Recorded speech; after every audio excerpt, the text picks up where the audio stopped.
परमात्मा को पाने तथा उसका वास्तविक लाभ प्राप्त करने के लिए पवित्र बाइबल में प्रमाण है कि प्रभु ने मनुष्य को अपना ही स्वरूप बनाया। 6 दिन में सृष्टि रचकर 7वें दिन विश्राम किया। कुरान शरीफ में प्रमाण है कि हजरत मोहम्मद को खुदा स्वयं कह रहे हैं कि मैंने तुम्हें उस परमात्मा की महिमा बताने के लिए भेजा है। वो परमात्मा कबीर है जिसने 6 दिन में सृष्टि रची तथा 7वें दिन तख्त पर जा विराजा। उसकी खबर किसी बाखबर से पूछकर तो देखो। कृपया अवश्य सुनिए जगत गुरु तत्वदर्शी संत रामपाल जी महाराज के अमृत वचन।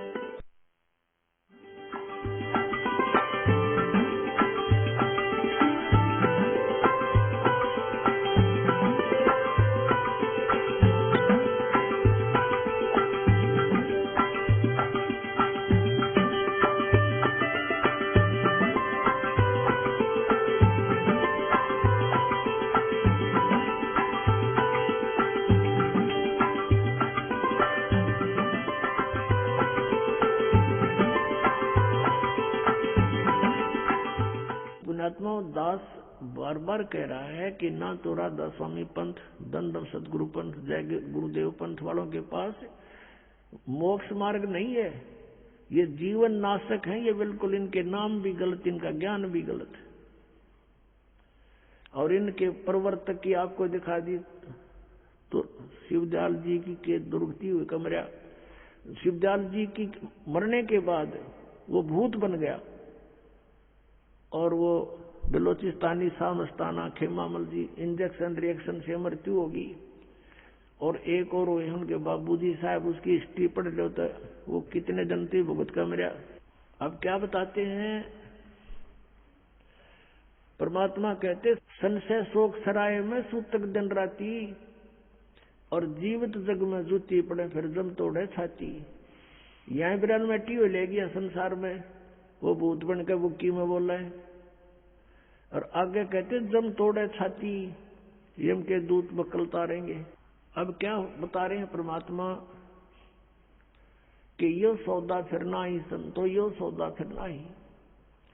ये लोहे जैसा ताव जात है काया देश राही और 3 लोक और भवन चतुर्द सब जग सौदे आही। फिर बताते हैं कि ये दम टूटे पिंडा फूटे लेखा दरगाह माही, उस दरगाह में मार पड़ेगी त्रियम पकड़ेंगे बाही। वहां पर ना किसी की पेश चले, चाहे कोई राष्ट्रपति है, मृत्यु होने के बाद यम के दूत उसको गिरफ्त कर लेते हैं तुरंत और वहां खड़ा कर देते हैं दरबार के अंदर। एक उदाहरण बताया परमात्मा ने अपनी वाणी में कि एक प्रियव्रत नाम का राजा था।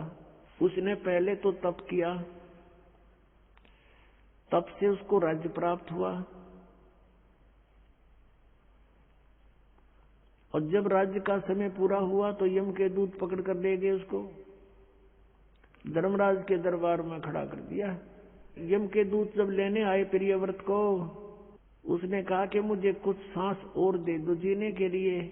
उसका बहुत लंबी आयु थी, बहुत लंबी आयु तक उसने राज्य किया था और फिर भी जीने की आशा थी। कहा यम के दूतों से कि मुझे कुछ और श्वास दे दो। यम के दूत कहने लगे खबरदार दे, तूने सांस लिया तो तेरे श्वास पूरे हो चुके हैं। चलो धर्मराज के दरबार में लेकर गए। वहां उसका अकाउंट बताया गया कि इतने वर्ष तूने तप किया था, उसके प्रतिफल में इतने वर्ष तूने राज्य कर लिया। अब बता कुछ करके लाया आगे के लिए। अब वहां तो सब पता होता है, उसकी जेब में पता लग जाता है कितना सामान है। कहने लगा जी नहीं, तकसीर होगी। कहने लगे इसका काला मुंह करो। और प्रियव्रत कहता है मेरा काला मुंह क्यों किया जाता है, राजा था पूरी पृथ्वी का। तो धर्मराज ने कहा कि भक्ति के लिए भेजा था, भक्ति करे नहीं डरे डोए। और फिर वो प्रियव्रत कहता गलती बन गई, धर्मराज कहता मैं तो गलती की सजा देता हूं, जाओ पशु की योनि में जा राजा, अब गधा राजा बन जा। परमात्मा कहते हैं कबीर हरि के नाम बिना ये राजा रसम हो, रसम माने गधा, और माटी लदे कुमार के और घास न डाले कोई। अपनात्मा वो परमात्मा कितने दयालु हमें कितनी कितनी वाणी बोल करके बता रहे हैं, और साथ में ये भी बता रहे हैं कि तू मुझे पहचान ले, तेरा सब झंझट खत्म कर दूंगा, ये रास्ता खत्म कर दूंगा जन्म और मृत्यु का। तो पुणात्माओं कहते हैं उस दरगाह में मार पड़ेगी, यम पकड़ेंगे बाही, जा दिन की मुझे डर नहीं लगे, लज्जा रहे एक नाही। फिर क्या बताते हैं कि नर नारायण देह पातू फिर 84 जाही। परमात्मा जैसा शरीर मनुष्य का आपको मिला है, परमात्मा का ऐसा ही मनुष्य सदृश शरीर है, इसलिए परमेश्वर को भी पुरुष कहते हैं, और उस पुरुष ने मनुष्य को अपना शरीर दिया है तो मनुष्य को भी पुरुष बोलते हैं। तो क्या बताते हैं कि परमात्मा का जो मटेरियल है शरीर का वो हमारे जैसा नहीं है। असनाविरम शुक्रम अकायम, असनाविरम, उसका शरीर माता पिता के योग से बने शुक्र का नहीं है, उसकी शरीर में नाड़ी आदि का व्यवस्था नहीं है, वो स्वयंभू है, परिभू है, वो कबीर मनीषी है, सप्रियागात है, सबसे प्रथम देहधारी वही परमात्मा है। अब क्या बताते हैं कि नर नारायण देह पाकर तू फिर 84 जाही, कुल परिवार तेरा सकल कबीला, मसलत एक ठराई, बांध पिंजड़ी आगे धर लिया मरघट को ले जाही। मृत्यु होते ही कुल के लोग इकट्ठे हो जाएंगे और उसी समय कहेंगे उठाओ इसको, उठाओ जल्दी करो, और उसी समय उठा के कहते बांध पिंजड़ी आगे धर लिया मरघट को ले जाई, और अग्नि लगा दिया जद लंबा फूक दिया उस ठाई। अब शरीर तो फूक दिया, अब आगे फिर इन नकली गुरुओं ने एक और नया प्रोसेस शुरू करा दिया। कहते हैं पुराण उठा फिर पंडित आए गुरुजी आगे, और पीछे गरुड़ पढ़ाई। तेरा गजब भैया। परमात्मा कहते हैं जो मरने वाला मर गया, और अब उसके उपलक्ष्य में गरुड़ का पाठ करा रहे हो तुम। अब गरुड़ पुराण में बहुत ही ऐसी बातें हैं जो जीव ने पहले पढ़ लेनी चाहिए।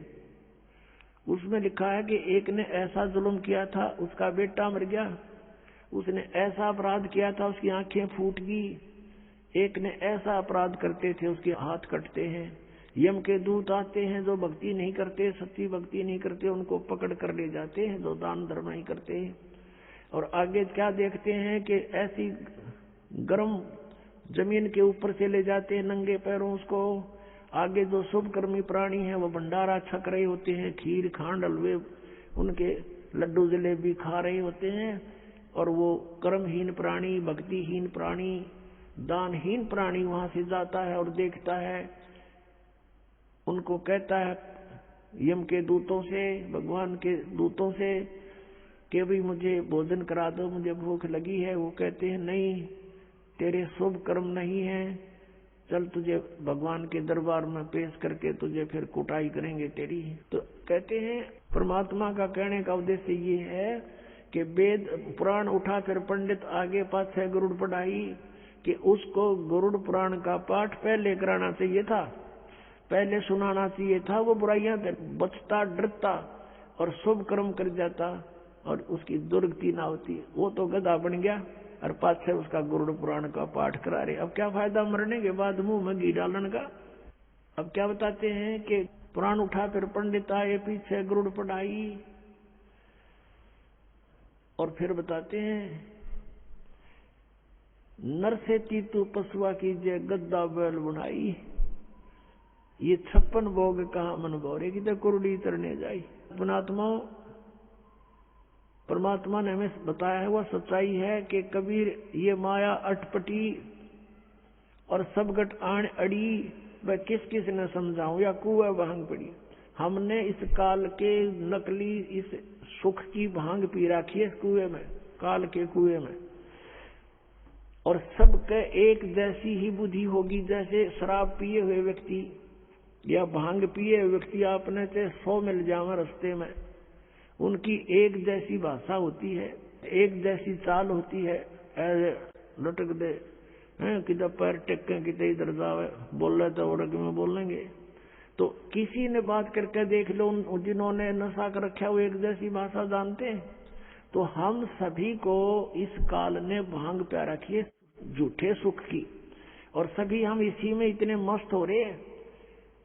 और यहाँ परमात्मा याद दिलाते हैं, जिसकी भांग उतर जाएगी। एक व्यक्ति शराब पिए पड़ा था और ऐसी गंदे स्थान पर गिरा हुआ था, फिर उसको उठाकर लाए घर वाले, और सुबह फिर नहा धोकर वो गया ना, उसका छोटा लड़का बताता है साथ में, पापा शाम ना आप यहाँ पड़े थे? वो कहता मैं यहाँ था, यहाँ पड़ा थे तुम? बता। शराबी ने बेटा ने कहा पापा रात को आप यहाँ पड़े थे, और इसे रोनो कर है तेरा के वही है, ये तो बहुत बुरी जगह है। अब जब पड़ा था उड़ा टिट्टी पा गया था, जब उसको इस बात का पता नहीं था, तो इसी गंदे स्थान पर पड़ा है। तो हम आज जिस स्थान में रह रहे हैं, यही स्थिति में रख रखे हमारे को। और जब यह भांग उतरेगी आपकी, आपका ताला बेली लग जाएगी, अंतःकरण में उचाटी पैदा हो जाएगी। अब क्या है, इस काल ने तो हमारे को बुरी तरह फंसा रखा, पुण्यात्मा और सत्कर्म मान लेना।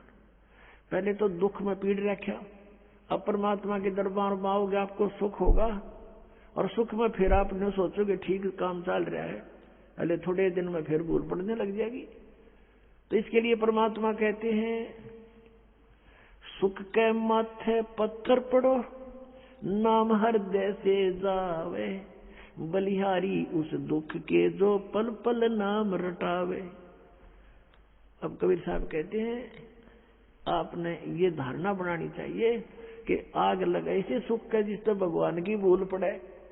हे भगवान, ऐसा सुख भी ना देना जिससे आपकी भूल पड़े, ऐसा दुख भी दिए रखना परमात्मा। धन्य है वो दुख जिससे आप याद आओ, आपके ऊपर कष्ट आए, आपने सब जगह ट्राई की, नहीं बात बनी, आप यहाँ भी ट्राई करने आए हैं कुछ तो। और यहाँ तो यह बात पक्की बनेगी जब मन में आपने सच्चे दिल से भक्ति की और नाम ले लिया था। मर्यादा रखनी पड़ेगी, तो फिर आपको ये सुख तो होंगे ही होंगे, लेकिन इन्हीं सुखों तक सीमित मत रहना। यहाँ आने वाले को एक आगाह किया जाता है कि बरवाला आश्रम आने से पहले आप केवल दुख निवारण कराने के लिए उद्देश्य लेकर मत आना। यहाँ उद्देश्य लेकर आओ कि हमने जन्म मृत्यु के कैर से बचना है। उसके साथ ये तो आपको फ्री ऑफ कॉस्ट रूंगे में दिए जाते हैं, रूंगे में। ये जो संसारिक सुख है, आपके कष्ट निवारण है, तो रूंगे में दिए जाते हैं। ये हमारा बिजनेस नहीं है, यहाँ हमारा उद्देश्य नहीं है। अब जैसे पहले समय में गांव में कोई ये सब्जी बेचने आया करते और कोई फल फ्रूट भी बेचने आते थे, तो वो कैसे सौदा करा करती थी हमारी दादी। उस समय ऐसे सौदे हुआ करते थे जैसे गेहूं का बेला भर लेगी और उसकी तराजू में डाल दिया, और वो उसको कणक के कोई 2 बार कोई 1.5 बार ऐसा, उसके बदले में 2 बार जैसे सब्जी तोल दी गेहूं के बदले में। वो तो ले लिया जो लेना था माई ने, वो जो सौदा करना था वो तो कर लिया। उस गेहूं के 1 बेले यानी 1 किलो के बदले में 2 किलो 2 बार तोल ली वह सब्जी, जो उसका रेट था वो ले लिया। फिर नो क्या करती, भाई रूंगा और दे, रूंगा मीन फ्री ऑफ कॉस्ट। वो फिर 1-2 और आलू घेर देती, नो कह ना भाई और दे, वो 1-2 और घेर देता, उसको रूंगा बोला करते, रूंगा। तो यहाँ कहने का भाव ये है कि जो असली सौदा है वो तो आपका जन्म और मृत्यु का दुख बटेगा यहाँ पर। और जो ये संसारी छोटे मोटे कष्ट आपके ऊपर हैं, कोई घाटे बाधे के दुख हैं, ये तो रूंगे में दिए जाएंगे यहाँ पर आपको, रूंगे में, फ्री में। ये सौदा नहीं हमारा, ये तो आप डिमांड करते हो इसलिए ठाकर दे दिए 2 आलू खा लो। तो ये जो आपके ऊपर जो कष्ट आए हैं, कोई प्रेत बाधा है, या कोई किसी ने शराब कर रखा, कोई घायल गलवा रखी है, या कोई पाप कर्म प्रारब्ध का दंड है, ये तो रूंगे में काटेंगे कबीर भगवान। आपका असली रोग तो दो है, जन्म और मृत्यु का है। अब क्या बताते हैं, नर से तू पशुआ की जय गद्दा बैल बनाई, ये 56 भोग कहाँ मन भोरे, कि तकुरेड़ी चरणे जाई। पुणात्माओं, हमने इस काल के इस झूठे सुख की भांग घनी पी रखी है, और हमारा आज यकीन ना होता कि हम गधे भी बनेंगे, और हम कुत्ते गधे सुअर बनेंगे, और वो आहार करेंगे जो आज वर्तमान में कुत्ते गधे कर रहे हैं। उसके लिए याद दिलाते हैं, सुखदेव ने 84 भुगती बना पजावे खरवो, तेरी क्या बुनियाद पुरानी, तू पेंडा पंथ पकड़े वो। कहते सुखदेव जैसे ऋषि ने 84 लाख प्राणियों के शरीरों में कष्ट भोगना पड़ा। सुखदेव ने 84 भुगती बना पजावे खरवो, और तेरी क्या बुनियाद पुरानी, तू पेंडा पंथ पकड़वो। कि सुखदेव ने 84 भुगती, गधा बन गया पजावे पे। पजावा होता है, यहाँ पर पजावा होता है, जैसे कुम्हार लगाते थे पहले, उसमें ईंटें पकाते थे, और ईंटों के पकाने के बाद जो राख बचती थी उसके ऊपर ही और लगा देते थे, उसको कहीं डालने की जगह नहीं होती थी उनके पास, उसके ऊपर ही फिर दूसरी वर्ष लगा लेते थे, फिर तीसरे वर्ष ऐसे, तो बहुत ऊंचा ढेर हो जाता था। और गधे पे नीचे से कच्ची ईंटें डालते हैं उसके कमर के थैले पे, और नीचे से कच्ची ईंटें ले जाते हैं, कच्ची उतारते, पक्की फटाफट ठोक देते हैं उसके ऊपर, और फिर देकर डंडा नीचे को धक्का दे देते हैं। 1 सेकंड की भी उसके पास समय नहीं है, नीचे से भी लद्दा जाता है, ऊपर से भी लद्दा आता है, और कमर टूट जाती है गधे की।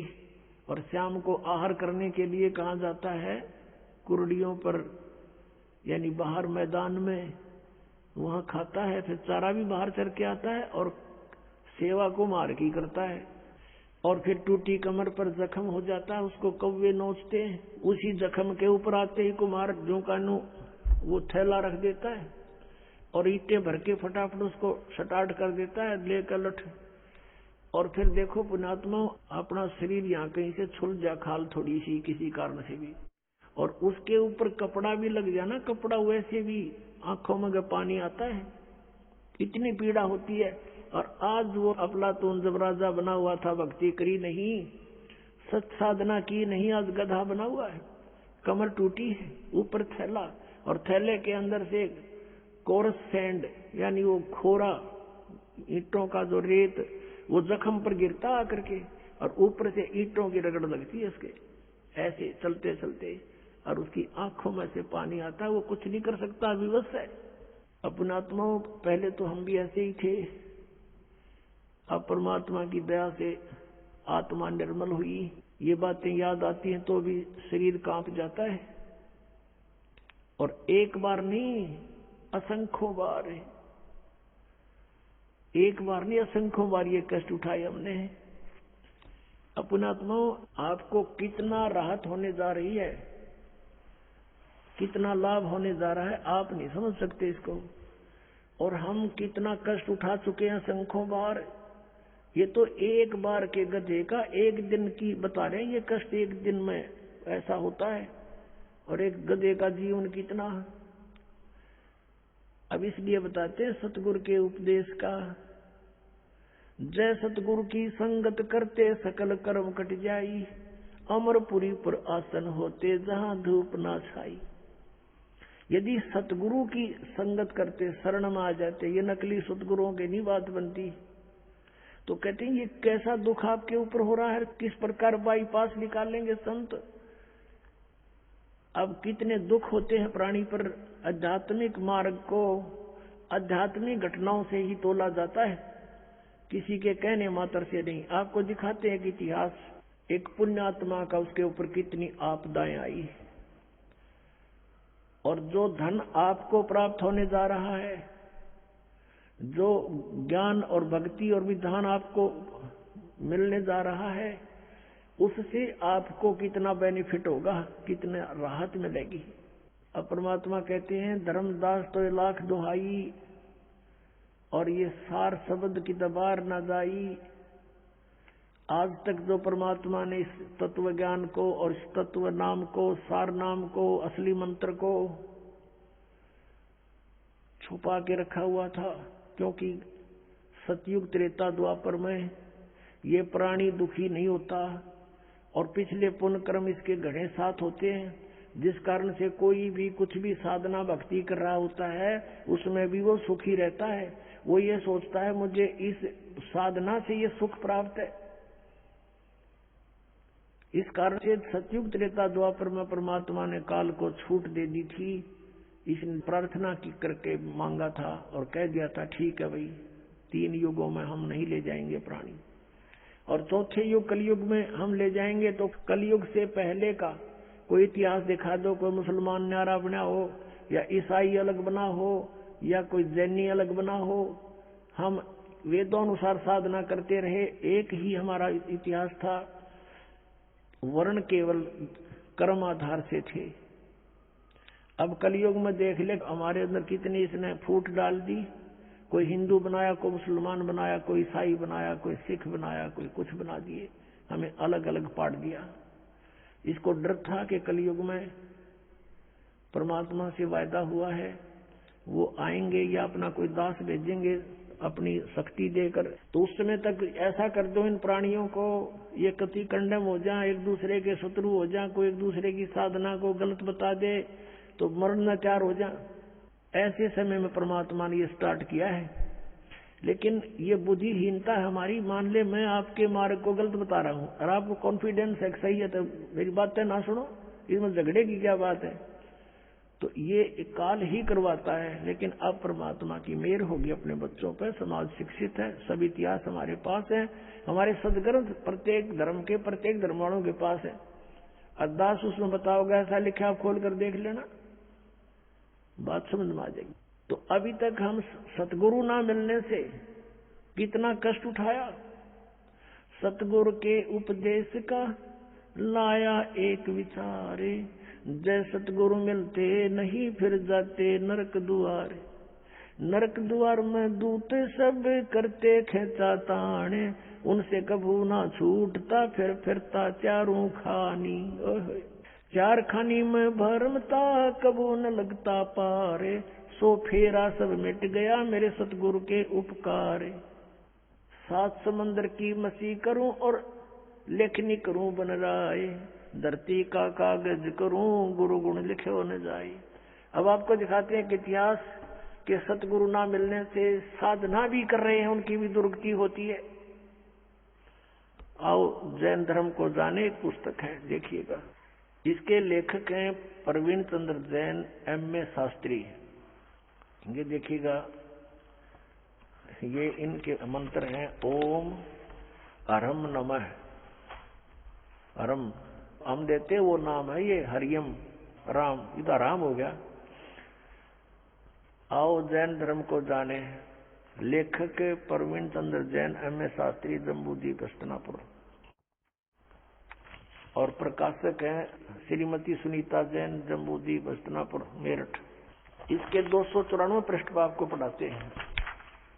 आओ जैन धर्म को जाने, ये तो है पुस्तक का नाम, विशेष प्रकरण, और 293 पृष्ठ पे प्रश्न है श्री महावीर भगवान के अन्य कौन कौन से नाम हैं।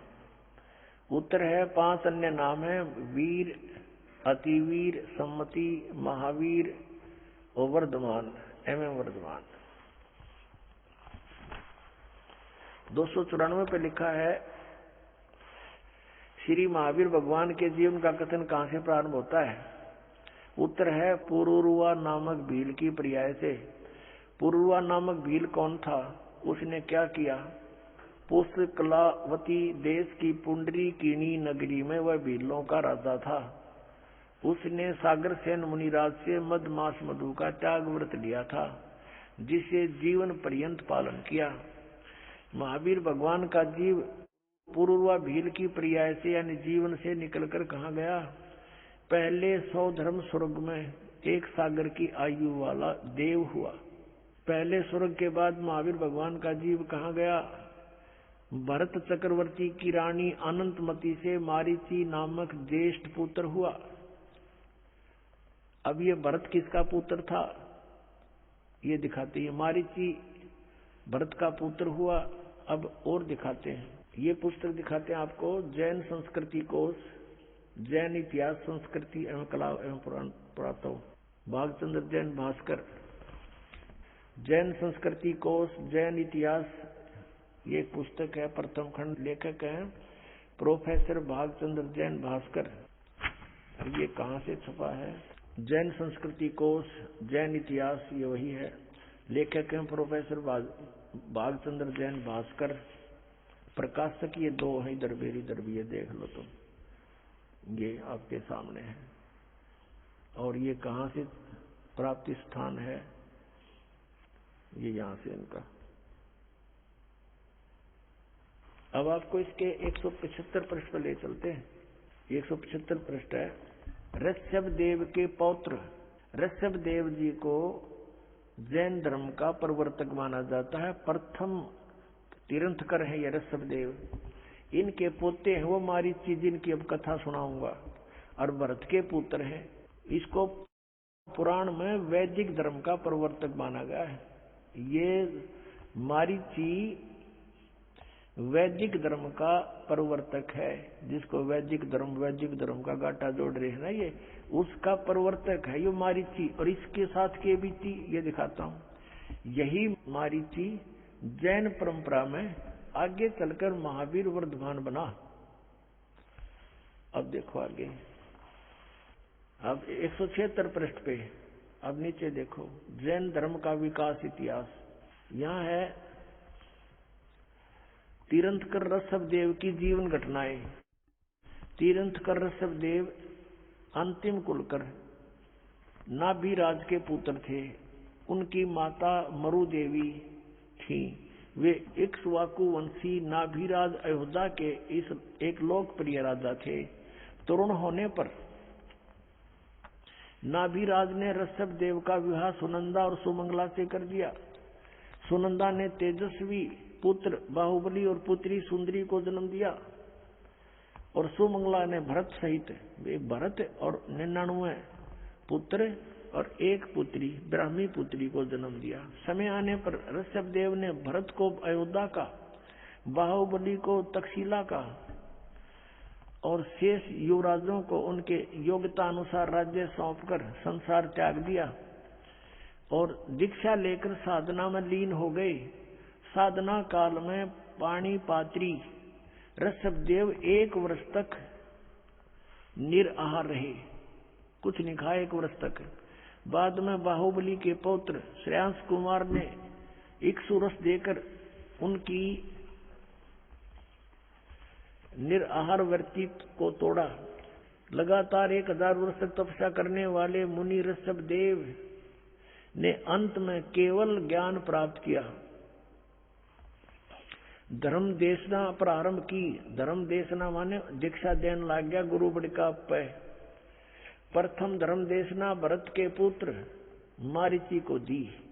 जिस मारीची का भी इतिहास दिखाऊंगा, आओ जैन धर्म को जाने। उसमें इस मारीची को ऋषभ देव ने पहला शिष्य बनाया था, जो इसका पोता था, भरत का पुत्र था।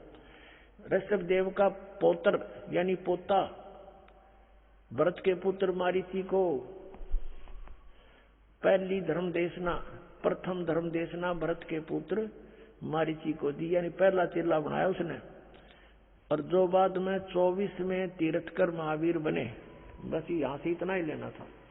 पुण्यात्माओं, आपका सौभाग्य और इन महापुरुषों का दुर्भाग्य अब तोला जा रहा है। इन्होंने कितनी मेहनत की, कितने हजारों वर्षों तक तपस्याएं की, लेकिन इनकी वे ऑफ वर्शिप ठीक नहीं थी। लंबी लंबी उम्र थी इनकी, बहुत लंबी लंबी आयु थी, और फिर भी दुर्गति को प्राप्त हुए, क्योंकि इनकी साधना ठीक नहीं थी। इनको तत्वदर्शी संत नहीं मिले थे।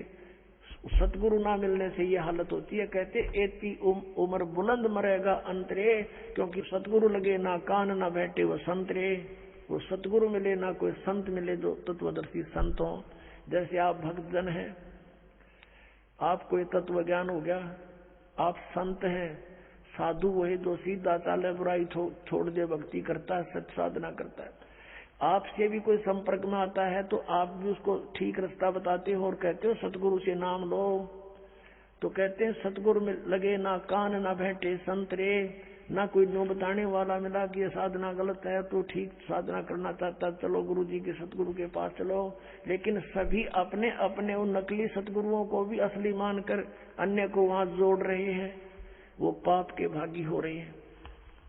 अब फिर लाते हैं आपको आओ जैन धर्म को जाने, ये पुस्तक देखिएगा, आओ जैन धर्म को जाने।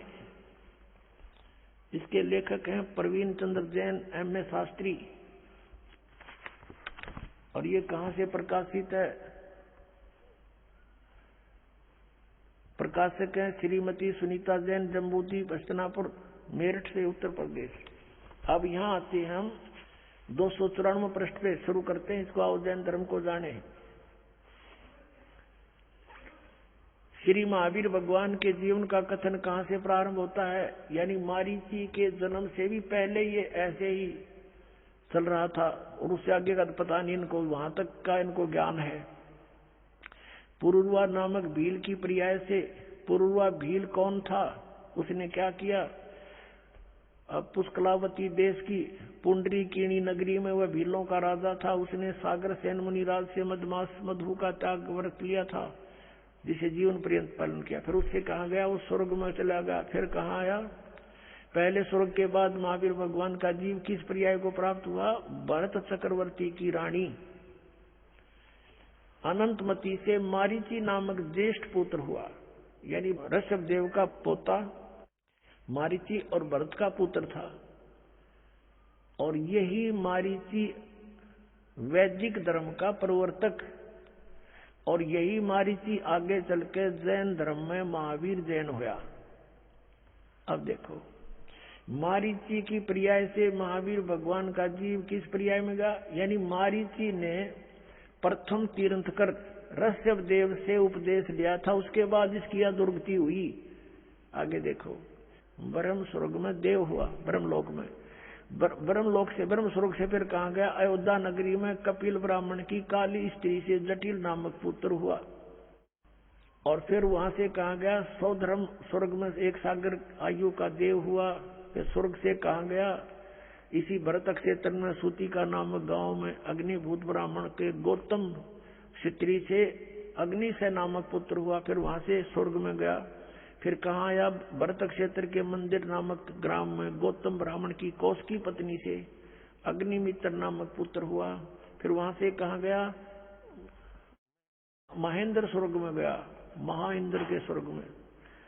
और महेंद्र के स्वर्ग से कहा गया? ये 295 पे मंदिर नगर में सालकाय ब्राह्मण की पत्नी से भारद्वाज नामक पुत्र हुआ।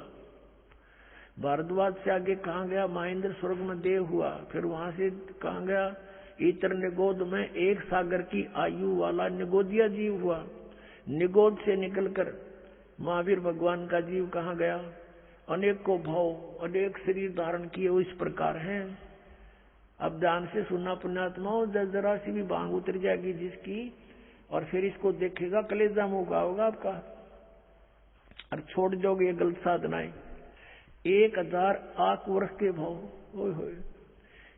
80,000 सीप के भाव, 20,000 नीम वृक्ष के भाव, 90,000 केली यानी केले वृक्ष के भाव, 3,000 बार चंदन वृक्ष के भाव यानी शरीर, और 5 करोड़ बार कनेर वृक्ष के भाव, 60,000 बार वैश्या के शरीर, 60,000 बार, और 5 करोड़ बार शिकारी के भाव, 20 करोड़ बार हाथी, और 60 करोड़ बार गधा। ये भगवान है, कलेजा फट जाए इंसान का। और हम फिर भी साधना यही कर रहे हैं।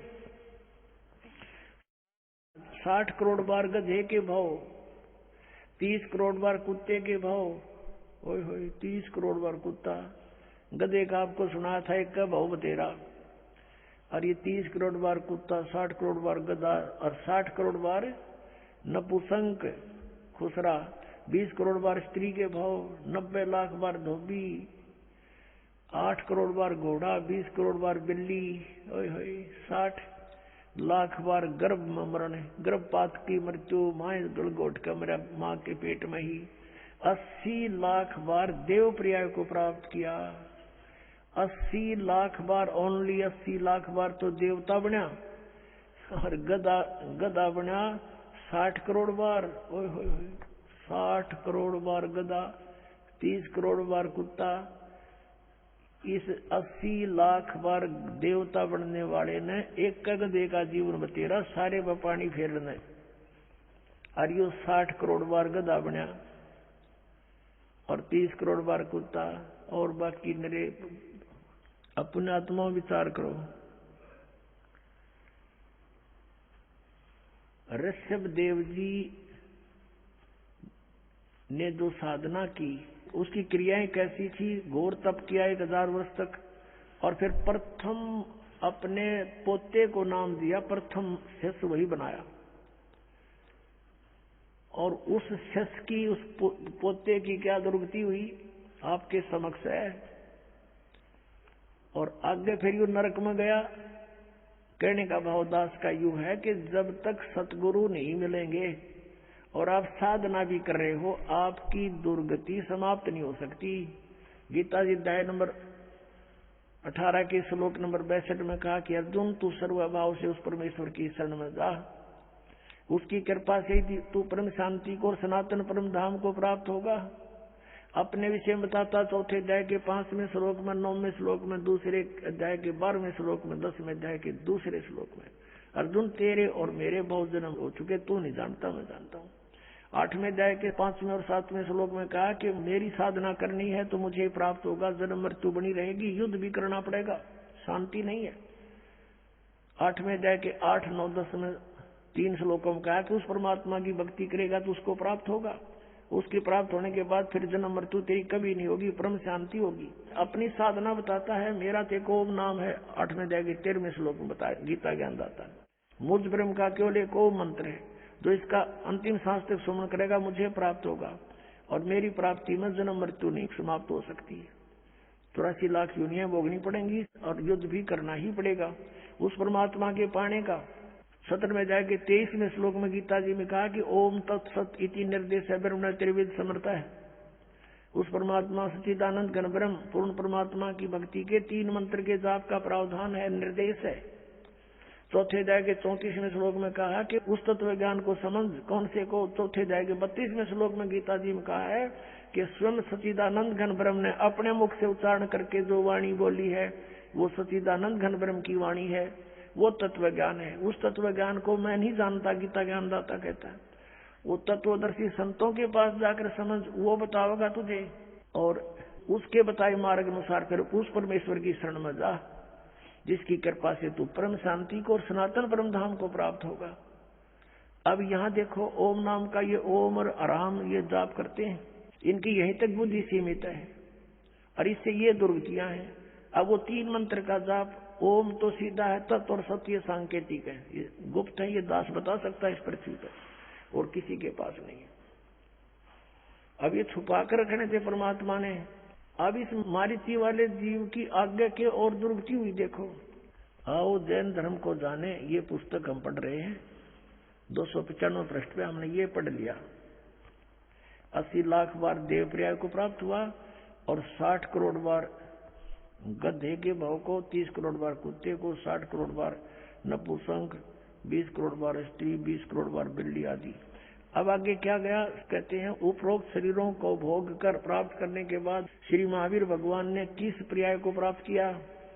राजगृह नगर में शथावर नामक ब्राह्मण हुआ, उससे फिर महेंद्र स्वर्ग में गया, फिर ऐसे जन्म हुआ, और फिर महाशुक्र स्वर्ग में गया, फिर तिस्पुट नामक नारायण हुआ, और फिर 7वें नरक में गया। ये बताना रह रहा था नरक।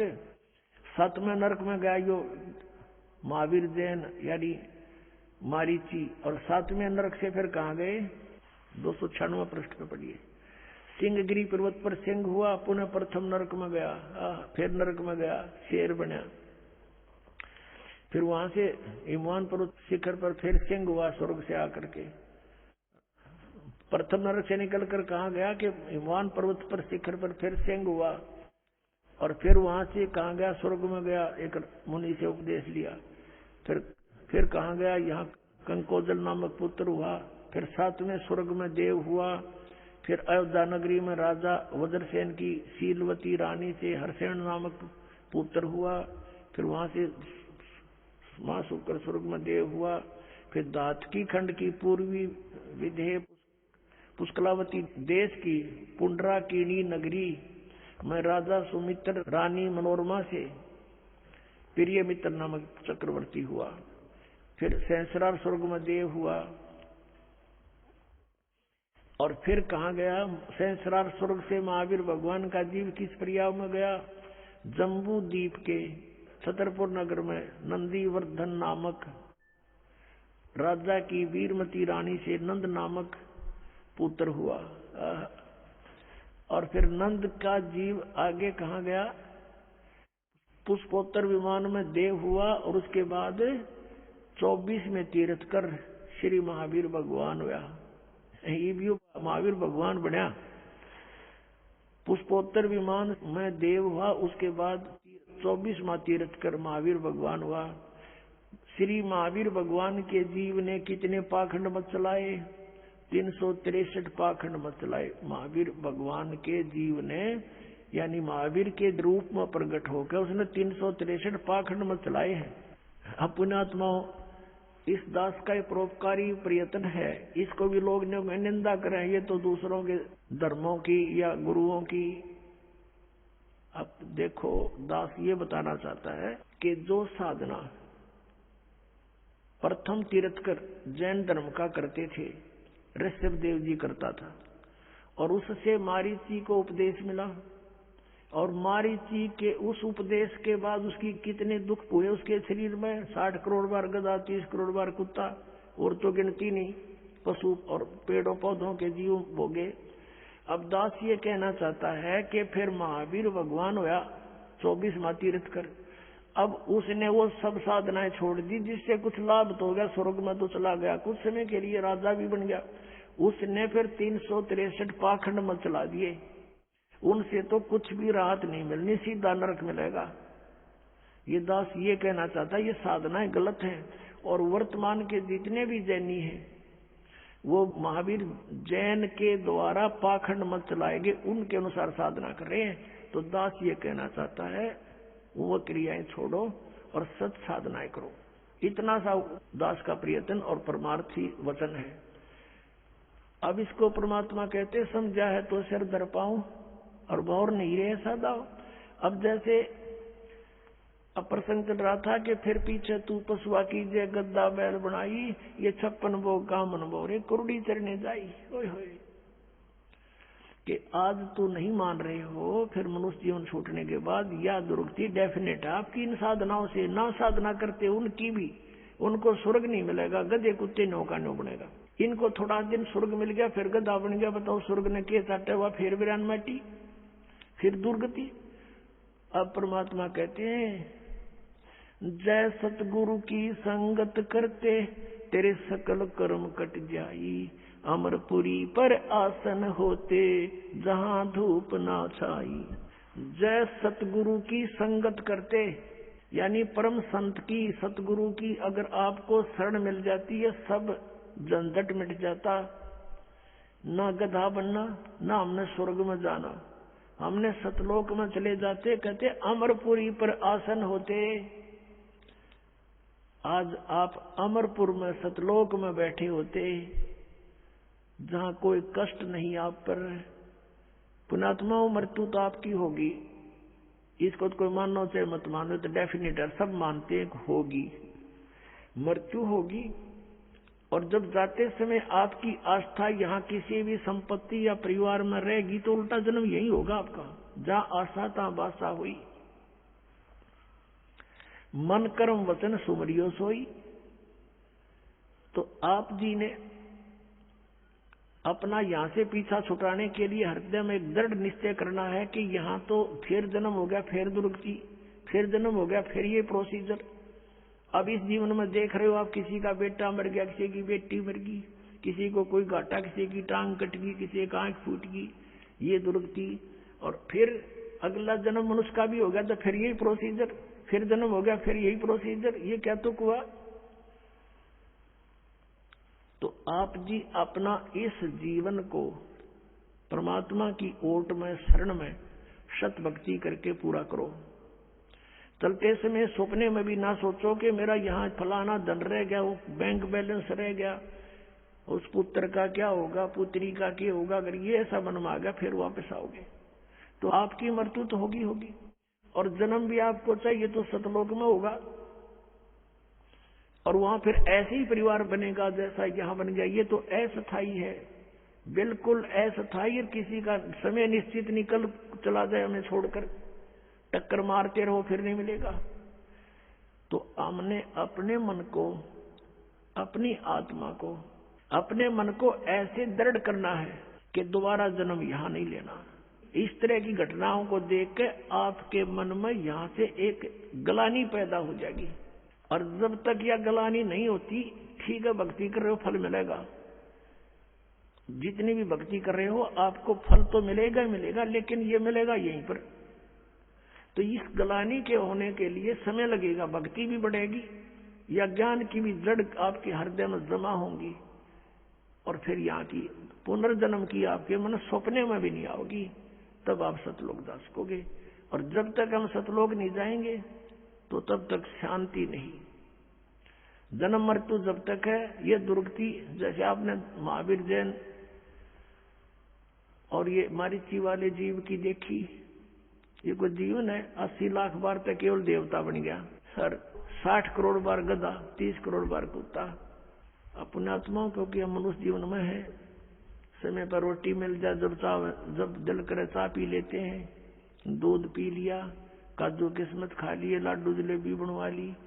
आज हमने नो दस्ती को नया दुर्गति होगी, लेकिन ठीक है अपनी बुद्धि काम ना करे तो किसी समझदार के विचारों पर जोर जरूर देना चाहिए। तो परमेश्वर ने आके हमें बताया है, और परमेश्वर के उस वचन को हमने उसका आदेश मानना पड़ेगा।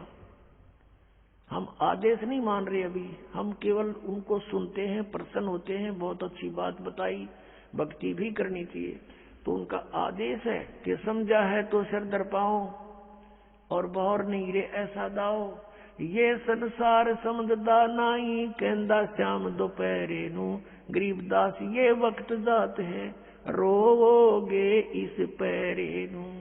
अब क्या बताते हैं कि ये संसार समझदा नाई कहंदा श्याम दोपहरे नू, जैसे किसी ने शराब पी रखी है और धूप में पड़ा है, जून के महीने में, यहाँ हरियाणा, राजस्थान, उत्तर प्रदेश, मध्य प्रदेश में, पंजाब में कहीं पर भी, और उसको कोई कहे कि उठ ले चल, तेरी देख पसीने आए हैं, आपके रेत लगा है, मुंह में झाग आए हैं, उठाओ तुझे छाया में बिठाता हूँ, और वो कहता है जोर से मौज हो रही है। अब उसने वो मौज दिखाई दे नशे में और बुरा हाल हो रहा है उसका। तो पुण्यात्माओं, इतने नशा हमारे झूठे सुख का, हम इतने दुखी हैं और फिर भी लोगों मौज हो रही है। ये संसार समझदा नहीं कहंदा श्याम दोपहरे नू। कोर्ट में दो रिश्तेदार मिलते हैं और वहां कहते हैं क्या हाल है, मौज हो रही है। कोर्ट में और मौज का कौन सा मेल, दोनों दुखी और फिर भी लोगों मौज हो रही है। तो कहते हैं ये संसार समझदा नहीं कहंदा श्याम दोपहरे नू, गरीबदास ये वक्त जाते रोगे इस पैरे नू। सत साधना ना की ये मनुष्य जीवन को फिर रोया करोगे कुत्ते बनकर ऊपर न मुंह करके। बोलो सतगुरुदेव। परम पिता परमात्मा पूर्ण ब्रह्म सारी सृष्टि के रचनहार कबीर देव जी, कबीर परमात्मा ये हमारे मालिक हैं, हमारे पिता हैं, ये कुल के मालिक हैं, सर्व ब्रह्मांडों के स्वामी हैं, सबके कंट्रोलर हैं। यही परमात्मा सत्य पुरुष, अलख पुरुष, अगम पुरुष और अनामी पुरुष अन्य रूप धारण करके स्वयं ही विद्यमान रहते हैं। वही परमात्मा यहाँ तीनों लोकों में प्रवेश करके सबका धारण पोषण वही परमेश्वर करते हैं। हम काल के लोक में रह रहे हैं और यहाँ काल का लोक है तो शांति नहीं रह सकती प्राणी को। यहाँ कोई भी प्राणी सुखी नहीं है। हम दूर के ढोल सुहावने लगते हैं, हम दूसरों को सुखी मान लेते हैं, जिसके पास एक कार हो, कोठी हो, अच्छी पोस्ट हो, थोड़ा सा धन हो। ये सुख नहीं है, क्योंकि हमने सुख देखा ही नहीं है। 21 ब्रह्मांड में आग लगी है और कृत्रिमबाजी सभी ठगी। परमेश्वर कबीर देव जी ने स्वयं आकर के बताया है कि 21 ब्रह्मांड में कोई प्राणी सुखी हमने तो देखा नहीं, और तुमने कोई मिल जाए तो मुझे उसकी वार्ता करा दियो। तो पुण्यात्माओं, जो सुख सथल है उसको हम भूल गए, हमारे याद भी नहीं है। हमारी माइंड की नीडल, हमारे दिमाग की सुई स्वर्ग के ऊपर सेट होगी थी कि स्वर्ग जाएंगे, स्वर्ग जाएंगे, स्वर्गवासी हो गया। अब परमात्मा ने आके बताया कि ये स्वर्ग तो कुछ भी नहीं है। स्वर्ग का अर्थ सुख में सथल होता है, और कहते हैं वहां स्वर्ग में वो सुख नहीं है जो आत्मा को चाहिए। वहां तो मन की बकवाद अत्यधिक है, नाच गाने हैं और बाकी खाने पीने की सुविधाएं सारी हैं, सुंदर शरीर है वहां देवों का, स्त्री और पुरुषों का, और सब बकवादें ज्यों की तो ईर्षा, राग, द्वेष, बकवाद ये सब भरी पड़ी है। स्वर्ग के देवताओं के राजा का थोड़ा सा इतिहास सुना दे तो पता लग जाएगा कि उनके अंदर भी 500 विकार सड़ रहे हैं। स्वर्ग का राजा इंद्र है, उसके गुरु थे गौतम जी, ऋषि गौतम, और गौतम ऋषि की पत्नी अहिला अपने गुरु की पत्नी के ऊपर वो इंद्र स्वर्ग का राजा आसक्त हो गया, और यहां तक बकवाद कर ली उसने। गौतम ऋषि सुबह सुबह स्नान करने जाया करते थे। उस समय अलार्म का कार्य मुर्गा करता था, तो उस इंद्र ने अपना एक देव, क्योंकि वहां राजा है देवताओं का इंद्र, उसके हुक्म में सभी कार्य करते हैं, एक शुक्ल नाम के देवता को कहा कि तू मुर्गा बनकर वक्त से बोल पड़ना। उसने ऐसा ही कर दिया। इंद्र वक्त से उठकर नहाने के लिए चल पड़ा। पीछे से गौतम ऋषि का रूप बनाकर वो अहिला के पास पहुंच गया। अपने आत्माओं, अब ज्यादा कथा सुनाने की आवश्यकता नहीं है कि उसको हम स्वर्ग कहते हैं। स्वर्ग के राजा का ये कैरेक्टर है, तो अन्य देवताओं का कैसा होगा? अब इसमें समझदार को संकेत बतेरा। अब परमात्मा ने आके बताया, भाई यहाँ पर आप जहां रह रहे हो ये ठीक स्थान नहीं है, यहां से तुम निकलने की चेष्टा करो। और निकलने के लिए तरीका बताया उन्होंने कि सबसे पहले गुरु हो, और गुरु भी पूरा हो, परमात्मा का कृपा पात्र हो, सत्पुरुष को पूरी तरह से वो जान चुका हो, तत्वदर्शी संत हो। तो पुण्यात्मा, पिछला जो परमात्मा का की लीलाएं हम पढ़ते आए हैं, जैसा उनको जाना है, समझा है, वो स्वयं ही आकर के एक तत्वदर्शी संत की भूमिका किया करते हैं, और स्वयं ही वो एक संत होते हैं, स्वयं ही एक दास का रोल करते हैं। हमारे लिए उदाहरण छोड़ देते हैं कि आपने यदि भक्ति करनी है, संसार की मान बढ़ाई को नहीं देखना। सर्व ब्रह्मांडों के मालिक होते हुए, सबके दाता होते हुए, एक छोटी सी झोंपड़ी में पूरा जीवन एक जनसाधारण की तरह व्यतीत करके चले गए। वो परमात्मा थे, हमारे लिए ये सब लीला करके गए थे कि तुम अपना 90% समय इन संसार की कुरीतियों के कारण, संसारिक रीतियों के आधार से तुम व्यर्थ करते हो। जैसे मकान बनाने की होड़ स्पर्धा लगी हुई है, या फिर विवाह शादी के अंदर बहुत ज्यादा खर्च करते हो। जिसके पास पैसा है वो तो खर्च कर देता है, लेकिन निर्धन व्यक्ति फिर देखम देखा वो कर्जवान होता है। उस तरह की क्रियाएं उसने भी करनी पड़ती हैं और फिर वो परेशान रहता है। पैसे वाले व्यक्ति विश्व में 1% भी नहीं होते और वो सब रीतियां बिगाड़ देते हैं। आप देखते हो ये मीडिया में टेलीविजन और फिल्मों वाले कितनी बकवाद के ढंग से विवाह शादियों का प्रदर्शन करते हैं, जिसको देखम देखा समाज में भी वही बिजली गिरती जा रही है। तो हमने इस परमात्मा को पाने के लिए उनका प्रत्येक आदेश मानना पड़ेगा।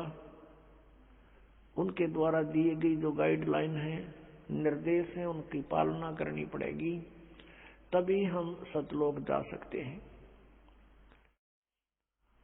अब वो सतलोक कैसा है?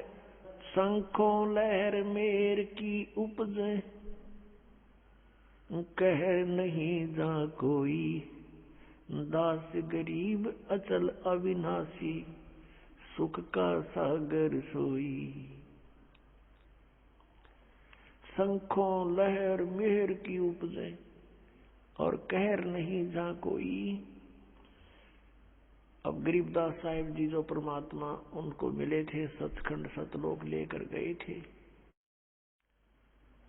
उन्होंने परमात्मा से परिचित होने के उपरांत परमेश्वर की महिमा को कलम तोड़ ढंग से लिखा है।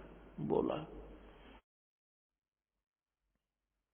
कि शंखों लहर मेहर की उपजे और कहर नहीं जा कोई, दास गरीब अचल अविनाशी, सुख का सागर सोई। शंखों लहर मेहर की उपजे, जैसे कभी किसी समय कभी कभी ऐसा होता है, एकांत स्थान पर बैठे हों, आत्मा के अंदर एक ऐसी हिलोर उठती है, सभी अपने से नजर आते हैं, किसी के प्रति द्वेष नहीं रहता। शत्रु ने कितना ही हमें सता रखा होता, कई बार उसके प्रति कोई द्वेष ही नहीं रहता।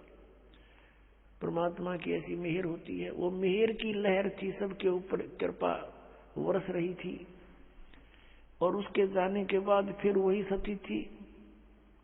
एज इट इज कोशिश करने से भी वो लहर नहीं फिर दोबारा आती। तो परमात्मा कहते हैं वो मेहर की लहर आई थी, उसके बाद सब कहर की लहर होगी। अशांत बनाए रखती है हमारे को। तो कहते हैं वहां सतलोक के अंदर ऐसी शंखों लहर मेहर की उपजे, क्योंकि वह बॉडी दूसरे टाइप की है। ऐसा शरीर नहीं है सतलोक में, शरीर एज इट इज है, सकल सूरत ऐसी है, मूर्त ऐसी है, लेकिन वो मटेरियल ये नहीं है। वो नूर एक तत्व से बना है, उसमें ये रक्त नहीं है, मांस हड्ड चाम नहीं है, एक नूर से बना हुआ है। अब ये आध्यात्मिक मार्ग है, ये समझ माना बहुत कठिन हो जाता है कि नूर से कैसे बनता है। अब जैसे ये शरीर 5 तत्व से बना है, कैसा रूप है इसका? 5 तत्व कौन से हैं? पृथ्वी, आकाश, अग्नि, जल, वायु, ये 5 इसके। इसमें ये पांचों कहीं नजर नहीं आ रहे, कहीं नहीं दिखाई देते। ऐसे ही एक नूर से वहां हमारे शरीर बनते हैं। उनमें ना बीपी हाई होता, ना कभी लो होता, ना कैंसर होती, ना किसी प्रकार का कोई संसारिक झंझट। वहां कोई काम नहीं आपको। और यहाँ फुर्सत नहीं, यहाँ के देवताओं को भी 1 सेकंड की, सबकी गृहस्थी, सबके साथ यही खाना पीना, पेट भरना और धंधा करना। सारा जीवन प्राणी इस शरीर के पोषण में ही व्यतीत कर देता है।